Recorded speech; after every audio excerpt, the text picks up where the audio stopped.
Kiai Medudin menganggap bahwa keterputusan tidak ada kaitannya dengan nasab ke Alawi, jadi tidak terkait terputus.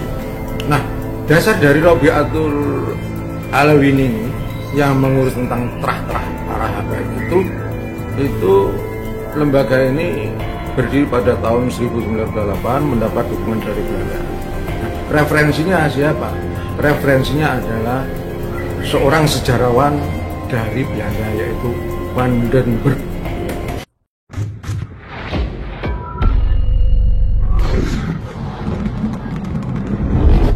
Assalamualaikum warahmatullahi wabarakatuh. GMNU TV kembali hadir menemani Anda untuk berbagi pengetahuan dan wawasan keislaman. Sebelum menonton lebih jauh, jangan lupa like, komen, dan subscribe dulu untuk mendukung channel ini. Ada yang mengatakan bahwa memang terah ini sengaja dibikin dengan referensi Van den Berg. Sedangkan dari terah Wali Songo ini ditulis original oleh para keturunannya, yaitu di Nusantara. Dalam perkembangan selanjutnya saat ini bahwa muncul adalah clash ya, antara para kiai dan habib ini, dimana kalau habib ini dalam menyampaikan ceramah itu dengan suara keras dan lantang, misalnya Rizik Syihab, kemudian Bahar Smith juga menantu Rizik Syihab itu yaitu Hanif. Sementara dari kiai-kiai itu ya suaranya tidak keras, kalem-kalem. Ini bedanya. Nah, hingga saat ini perseteruan antara kiai Gus NU dengan para habib ini masih terus berlangsung hingga saat ini. Dengan demikian saya simpulkan bahwa perbedaan antara Wali Songo dengan imigran Yaman, pertama adalah Wali Songo ini berasal dari kerajaan Campa yang datang ke Indonesia, ke Jawa setelah kerajaan Campa digulingkan oleh kerajaan Anom, Vietnam. Sementara imigran Yaman ini berasal dari kalangan orang bawah ya. Kalau orang atas nggak mungkin, misalnya kalau orang atas itu kan nggak mungkin ikut migrasi ke Jawa karena masalah ekonomi, nggak mungkin kalau kaya. Yang ikut secara logika ya, itu yang ikut ke Indonesia adalah orang-orang yang ekonominya lemah. Wali Songo yang kedua ini datang ke Jawa atas permintaan dari istri Raja Majapahit.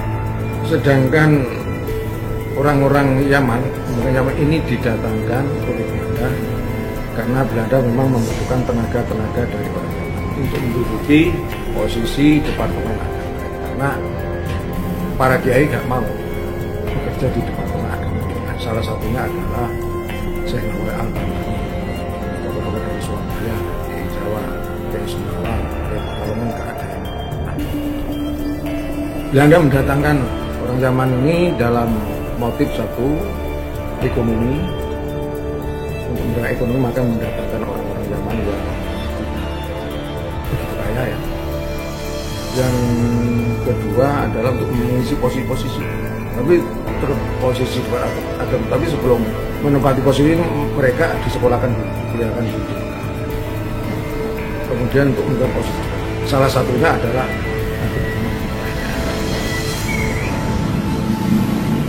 yang ketiga, tujuan Belanda adalah untuk menghancurkan perlawanan para pribumi, para kiai. Belanda tidak hanya menghancurkan perlawanan pribumi dengan senjata, dengan fitnah, tapi juga dengan kedok agama. Misalnya dengan Habib Nabi saya dengan mengeluarkan fatwa-fatwa bahwa perlawanan para kiai adalah sat, bukan jihad.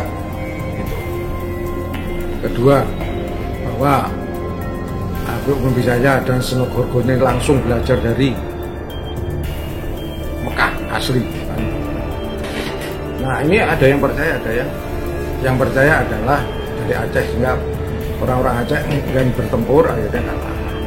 Begitu juga di Madura, percaya aja bertempur, akhirnya tidak bertempur, akhirnya kerajaan-kerajaan. Sementara dari para ini keturunan Wali Songo tetap berjuang melawan penjajah Belanda hingga merdeka.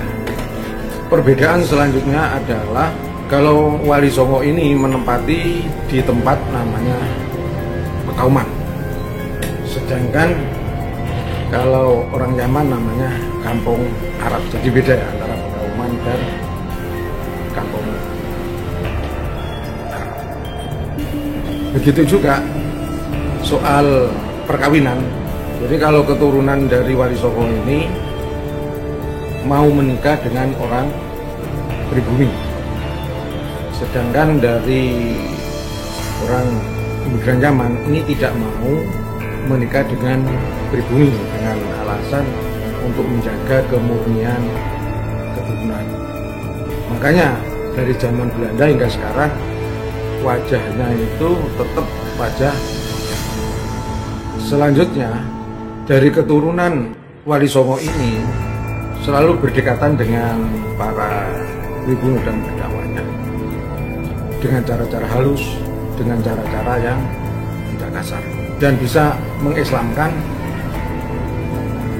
orang-orang Jawa, mengislamkan kerajaan Mojopahit. Sementara dari orang imigran Yaman ini tidak bisa mengislamkan orang Belanda. Jadi kalau keturunan dari Wali Songo ini bisa mengislamkan orang Mojopahit, tapi orang Yaman ini tidak bisa mengislamkan Belanda. Nada suara dalam berdakwah, kalau para kiai dengan cara halus dan lembut, kalau dari imigran Yaman itu baik, itu ada yang lembut dan ada yang keras. Ada yang terbaru ini kan sampai mengucap binatang-binatang. Ini bedanya pemirsa. Perbedaan lagi kalau para kiai itu pakai kopiah, kalau dari imigran Yaman pakai soba, pakai jubah.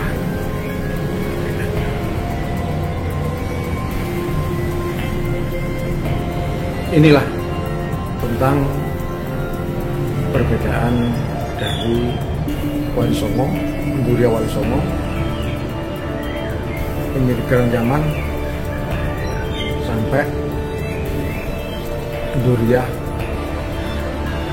dari orang Yaman yang didatangkan oleh pemerintah daerah. Demikian pemirsa YouTube Sumugit, ini informasi dari hasil penelitian saya dan pendekatan sejarah. Wassalamualaikum warahmatullahi wabarakatuh.